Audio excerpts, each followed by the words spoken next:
ku danna subscribe sannan ku danna alaman ƙararrawa. Ku zo ku sha labari an fasa auren wata 'yar TikTok ranar da za a ɗaura mata aure. Ta tura wa wani saurayinta bidiyon tsaraicinta. A ranar ɗaurin aurenta da wani ya tura mu wanda zai aure ta bidiyon tsaraicinta. A daidai gun ɗaurin auren aka ce an fasa auren. Kuma 'yar TikTok ce, kuma kun santa na santa, kuma sai na gaya muku wace ce. 'Yar TikTok ce ta yi wa saurayinta bidiyo na tsaraicinta ta tura masa. Suna cikin soyayya suka zo suka rabu. Ta samu miji za ta yi aure.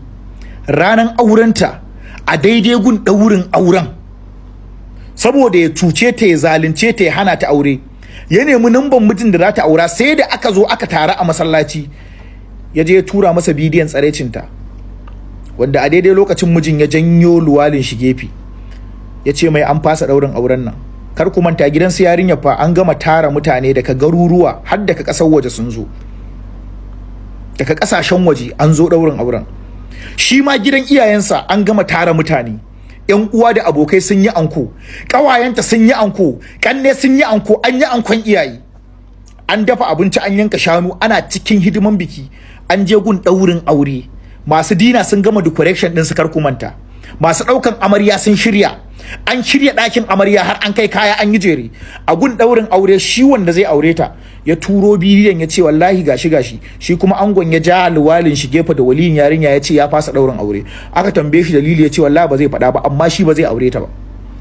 Aka koma gidansu iyayen yarinya aka gaya musu miji ya ce ba zai yi auren ba. Me ya janyo? Ta yi bidiyo tsirara ta tura ma wani tsinanne saboda daɗi soyayya. Duk ɗan durin wanda ya ce ki min bidiyo tsirara ki turo min, ki ce mai ya fara miki samfur ya turo miki, ke baki sanya ake ba. Daɗi soyayya idan ku ya rufe, ba ku da hankali. Ku ɗau private part ɗinku. Duk wani abu da aka ce private ne yana da mutunci. In aka ce ma private jet ne very expensive, private hospital ya fi kowanne tsada, private school ya fi kowanne tsada, amma ku da ke yan iska ne private part ɗinku ne bai da mutunci, bai da wani daraja. Za ku iya ɗaukan shi a waya ku tura ma wani ɗan wahala. Jama'a duk wanda yake so ya kalli cikakken labarin nan da inda abin ya faru, true life story, tafi page ɗin Lilin Baba, ka je ka rubuta aure na, wallahi labarin gaske ne suka mai da shi film. Ku je ku kalli wannan labarin a page ɗin Lilin Baba, za ku ɗauki darasi, za ku daina tura mu maza tsarecin ku, za ku gane abin da kuke yi kuskure ne na ɗaukan tsarecin ki tura mu wani ɗan wahala tsinanne. Ku tafi page ɗin Lilin Baba, ku je ku kalli wannan film ɗin.